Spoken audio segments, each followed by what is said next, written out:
Greetings and salutations, everybody. Welcome back once again, or for the very first time, to the Farts and Crap Show, where today it's your host, Anjo, here once again with Dark Souls 2 Scholar of the First Sin Revisited Part 2. Hope you guys are doing well. In the last episode, we got our character created, went around, grabbed some free stuff, and I guess that summarizes it pretty well. In this episode, we are going to introduce ourselves to the denizens of Majula before heading out, and then kind of doing an overview of what this playthrough is going to be about. So let's go ahead and have a little chat here. Are you the next monarch?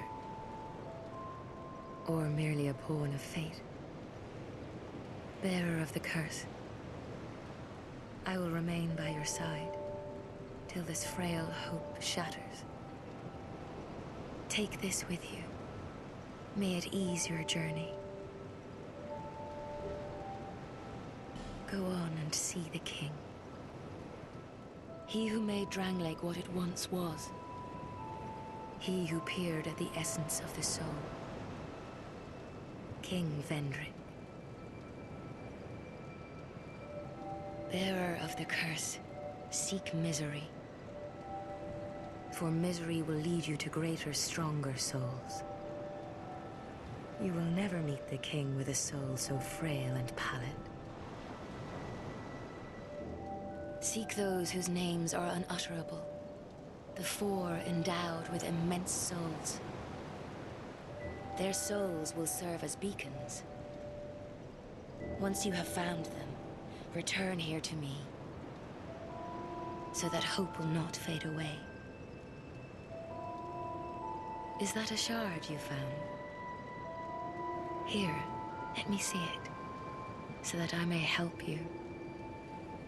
To see light, to see hope, however faint it might be.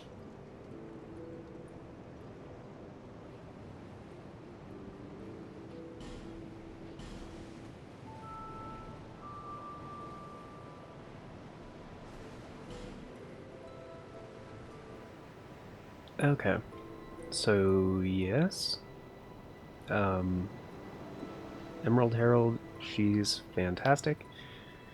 She basically is our guide for this journey, and not gonna level up quite yet because we have some other people to talk to. And in case you're wondering, yes, I am going to try to be... I'm gonna try to be a good protagonist, basically. In fact, the perfect protagonist. Who are you? Oh, it doesn't matter. Just help me open this door. I packed my tools in here, seeing it was vacant. But now somebody's gone and locked the door. I'm a blacksmith. I'm nothing without my tools. Bring me that key. Chop chop. I'm a blacksmith. I'm nothing without my... Bring me... Alright. And to those of you who are new to Dark Souls, essentially almost every character you need to talk to like multiple times until they repeat themselves. And this is referred to as exhausting dialogue.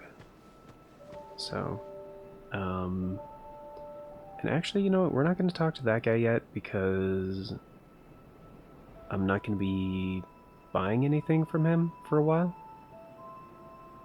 And same goes to the owner of that house. So, you know what, we only have one more person to talk to. So let's go talk to that guy,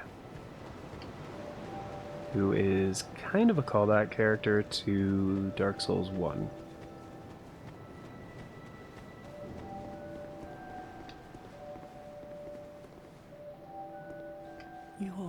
undead, aren't you? You have that distinct scent, the smell of irreversible fate. This is Majula. It is a kind of settlement, a place where life is almost normal. And in Drang Lake these days, there are very few places like that. I am Solden, and like you, I lost everything, and now I'm here. You probably heard that it was possible to break the curse here. Well, that's not true at all. There's nothing here for you, me, or anybody.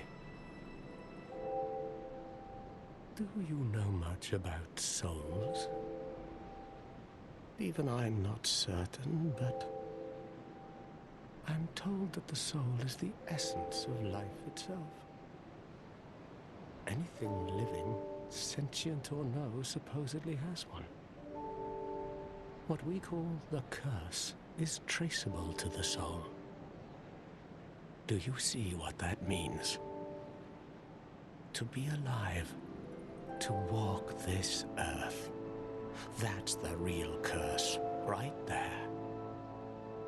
We undead will never die. And that's quite a predicament, really.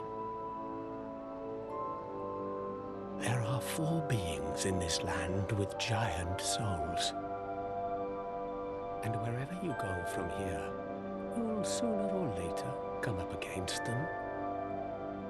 Each has a powerful soul and a terrible curse. If that frightens you, then you ought to just give up right now, like I have. Do you ever cry out for help? The journey of an undead is long and treacherous. You'll face invaders from other worlds at every turn. If you need help, why not proclaim faith in the Blue Sentinels? When you face danger, the Blue Sentinels will come to your aid. Protection is yours, if you wish. You need only accept their kind embrace.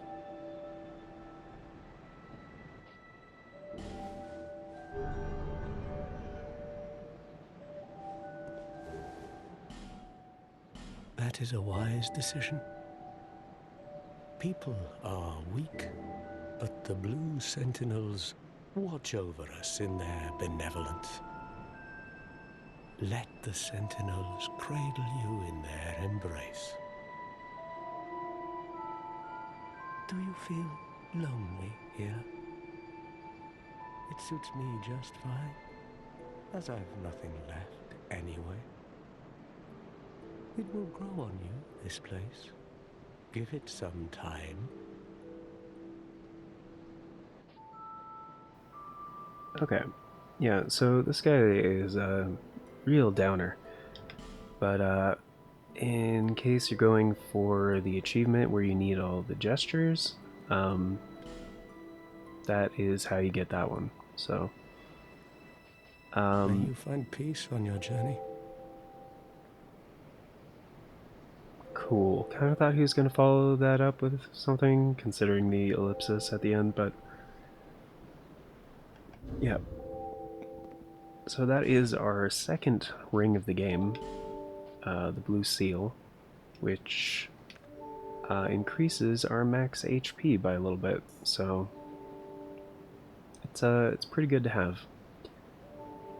And if I were to check my player player info, it shows right there if we have a covenant. So it also shows right below that our sin level, which is mainly a PvP kind of mechanic in the game in a way. thankfully in this game, the covenants aren't really, like, required for most things. Some of them do have some kind of cool benefits. Mainly the Pilgrims of the Dark, which is a side quest I'll be doing for the second playthrough if... Well, no, not an if. After doing the first, hopefully, no death run I've ever done. But yeah, this guy is not in a good place, and the way to help him, actually, might be a little surprising. So, go ahead and equip the Estus Flask and some life gems, and I'm gonna help this guy. What on earth are you doing? You can't undo.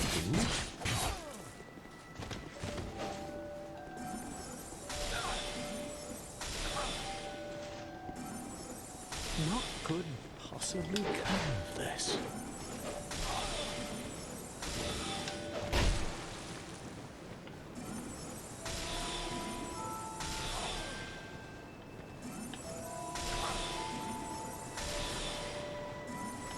Finally, I will have peace. Yeah, see? He's happy about it. Alright, and he did have a much better ring. The Ring of Steel Protection. That's part of the reason why I did that. Because the Ring of Steel Protection increases all manners of physical defense. So, it's separated into 3 categories. Strike, which is basically any kind of blunt weapon. Slash, which is most kinds of swords. And Thrust, for spears and thrusting attacks with weapons that have a thrust attack. So, for example, the dagger has both slash and thrust. The basic R1 is just a simple slash. However, the strong attack is a thrust. And I believe the same if you two-hand a weapon with triangle on the PlayStation layout, and R1 is just a better kind of slash, and R2 is yeah, a stronger thrust. So pretty neat. Also, added benefit, we got extra souls for that. And as you can see here, we are no longer in a covenant because we killed the guy who offered the covenant. And didn't get a sin level, which is a little bit interesting. I had a hair in my mouth. That is not a mustache hair. Is that a cat hair? What is that? Is that one of my head hairs? I don't know where that came from. Whatever. Mammals are weird. So yeah, for the most part, most characters that are friendly, if you kill them, you get some kind of sin level. So yeah, just kind of goes to show that you're actually helping him by doing that. So really doesn't matter if you leave him alive or, you know, end him. But yeah, I'm gonna go ahead and use the other soul items that we have. Okay, so those are 800 apiece. Another 200. And we'll go ahead and level up. Bearer of the curse. Seek souls. Larger, more powerful souls. Oh, Seek yes. the king. That is the only way, lest this land swallow. Mm-hmm. Alright. So,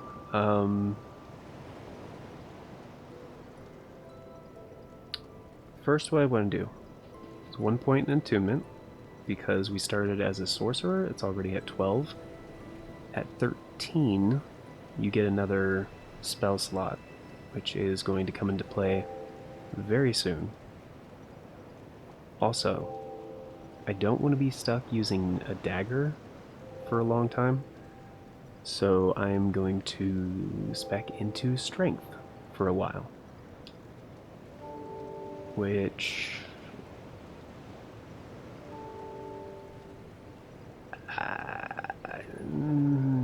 actually, I usually do that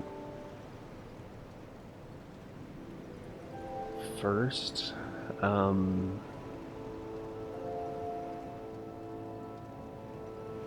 But you know what I'd rather... Yeah...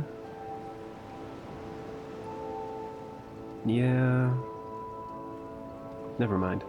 Intelligence. I'm gonna get intelligence to 20, and then faith to 20. Because the first, like, several levels are very easy to get. So. And then later, we will up strength, because I want to start using a broadsword. However, I don't remember what the required strength stat is. I think it's like 10 or 8. Somewhere between 8 and 12, I think. The first thing I want to do is head in this direction. Because as the Emerald Herald stated, there are 4 Great Ones. One of them is down here. Another one is that way. Another one is over there, just past that wall. And another one is kind of over that way. So that's basically what we're going to be doing. And I'm going to be playing very carefully. Again, I'm going for a no-death run. I've never done it before. Also not going to be using a shield because I don't use shields. And if we really need to block, you can always two-hand weapon and then hold L1. And then kind of block like that. And the amount of damage that you can block is determined right here on kind of the right side of weapons. So as you can see, for most types of damage, it's not good. However, almost 45, which these are all percentages, I believe. So almost half on physical reduction, which, considering it's a dagger, is not terrible. But anyway, gonna head in this direction and pick up a bunch more freebies. There is a shield that you can get for free right here. However, I'm not going to use it. But yeah, Crimson Parma, it's not great, but, you know, beginning of the game, free shield, why not?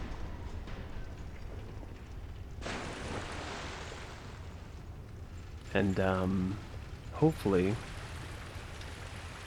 we'll get some better armor via random drop here in a bit. Soul of Lost Undead, Broken Thief Sword, pretty good stuff. And we are down to 10 soul arrows, which I probably should have taken a quick rest. And these guys are docile until you actually get rid of the bigger guys. And when I say get rid of them, I mean this game is a little bit different when it comes to enemies respawning.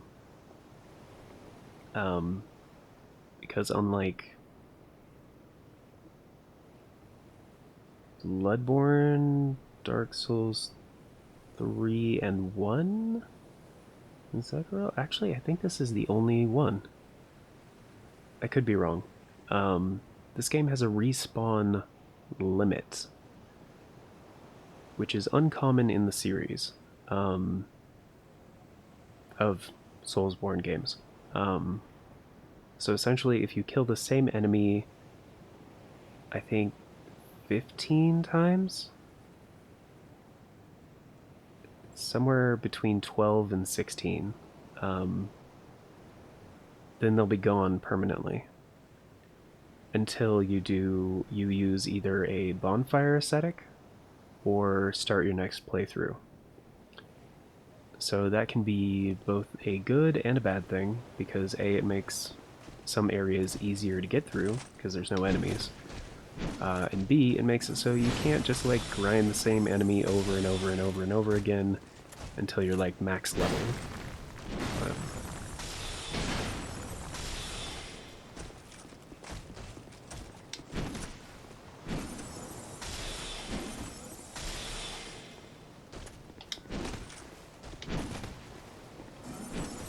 Yeah, increasing our intelligence stat is very helpful. However, one thing that will make a much larger difference is if I actually improve my sorcerer's staff, which we can't improve equipment until we help out Lenegrast and get him back into his shop. So that will happen later.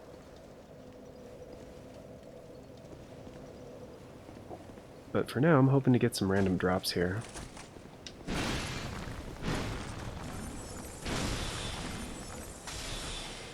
Not from these guys, they're just kind of in the way.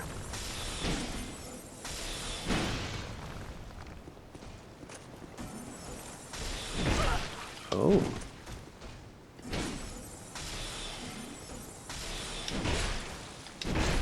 Uh-oh.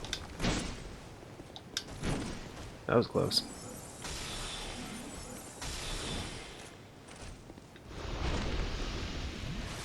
Alright, go ahead and heal up. That guy is not going to aggro for a bit. However, these... I always said hide knights. I know that's not correct. I think it's Hade? Heed? But whatever. The Hade? I think Hade. I think that's it. Hade's Tower of Flame, which is the name of this place, specifically that place right there. Go figure. These are the Hade Knights. The original protectors, I think, of this area before like the big guys came along. And this guy's just gonna sit here until either the big guy doesn't respawn or until I attack him. However, we do have 2 rusted coins, one of which I'm going to use right now,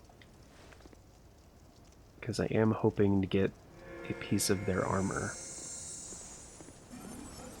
which these guys can drop an entire set. Not all at once, but individually. So you have a chance to get their gauntlets, their leggings, their helmet, or their armor.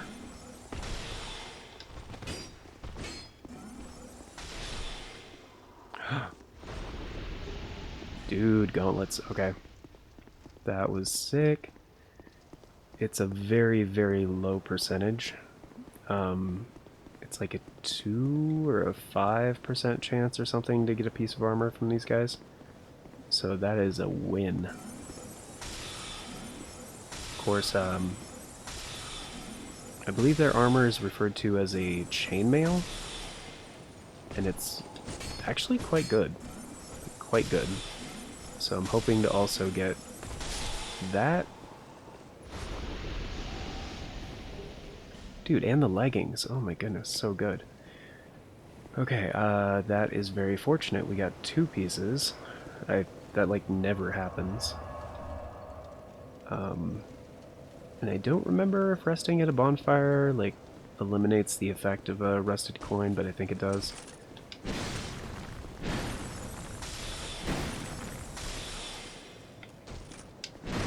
Yeah, it did a quick turnaround.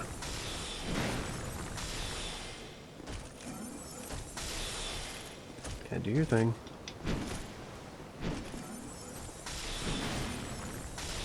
probably gonna do the quick follow-up. No? Okay.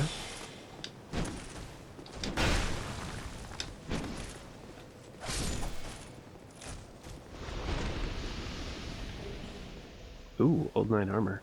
Now the Old Knights, their armor isn't nearly as good. It's too heavy and the durability is like super low. But it is armor. Okay. So I'm going to save this other rusted coin since we already got 3 pieces. Without getting a duplicate, which, again, very, very fortunate.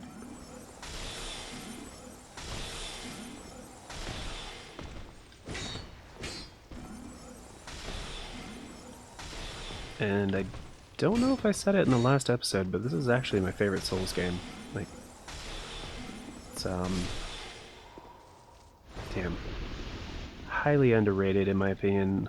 It is slower than, like, Dark Souls 3 or Sekiro or Bloodborne, but I kind of prefer the pacing in this game. Strictly because it kind of requires you to be a bit more methodical. Like more measured, I would say. It feels more controlled, less like flailing. But yeah. So I'll go ahead and show you guys the Old Knight armor. Again, stats are like really good defensively, and it actually looks kind of cool. However, yeah, it's very heavy. Like, we don't have much of any weight on anything else, really. It's like 16.4, like, for armor, that's heavy. And also the durability is only at 20, which, like, that will break, like, super fast. Our robe has a durability of 50, and that's just starting equipment. So if we were to attempt to equip everything we just picked up, the gauntlets, which of course are way better than our machetes, we're already over 70%, which is bad. And the leggings, which are also pretty good, and 6.4, not bad at all. Yeah, we're at 78, so really way too much weight right now. So if you're over 70% equip load, which to those of you who are wondering, what is he talking about? It's the bottom right, like right over here. So essentially the 35.9 out of 46, which a little bit of math right there is 78.1%. So 46 is our maximum equip load right now, and if you're over 70%, then your fast roll becomes this, where it kind of like takes you a second to get back up. And it doesn't seem like a big deal until you're in like a fight where you need to be dodging like every attack. However, switching back to our robe puts us down to 49.6. And once again, we can roll like normal. So, pretty good stuff. But yeah, defensively way better than what we were at. And we have quite a few souls now, as well as an extra usable one. Bear seeks let. So we'll go ahead and level up, probably, you know what, just intelligence for a while. So that's up to 20, very good. 20 is kind of the goal for now. because if we have 20 intelligence and 20 faith, we can get some really good stuff as a gift. So that's the goal for now. And Hyde's Tower Flame, I am going to come back later once we have more magic. Because right now we have 30 soul arrows, which is our max. However, if we were to find another soul arrow spell, we could equip that and then have 60 instead of 30, which would be very, very helpful.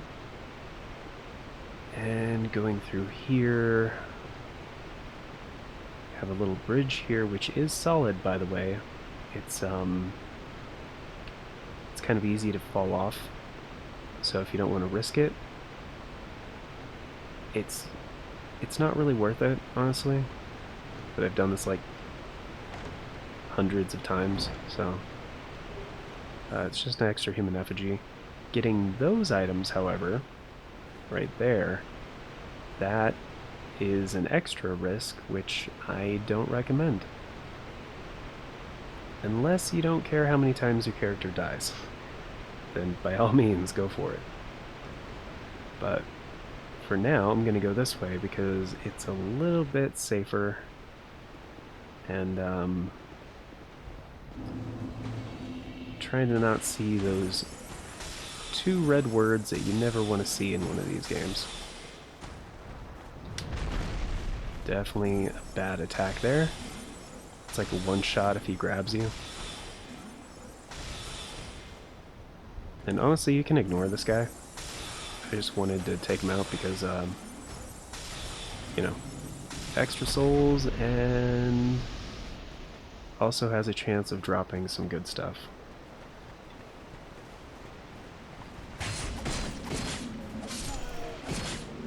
Yeah, and these guys are kind of laughably inept.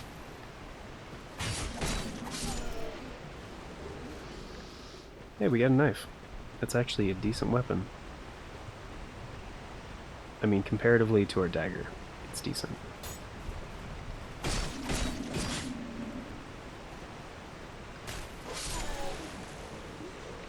Okay, so we got an archer over there. And this is why the binoculars are really good. You don't have to use them here, but it's a little bit easier if you do. Just, yeah, makes sniping out enemies like way easier. There's also a guy up there, but we can't see him right now. And that guy right there is not dead. And this guy right here is going to try to take us out, but joke's on him.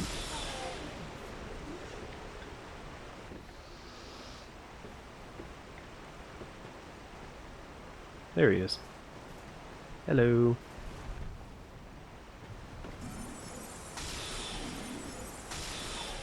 Oh, I shouldn't have killed him yet. Yeah, because he might have got stuck up there. If he dropped an item, I wouldn't have been able to grab it.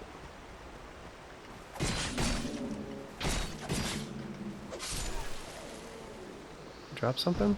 No? Alright.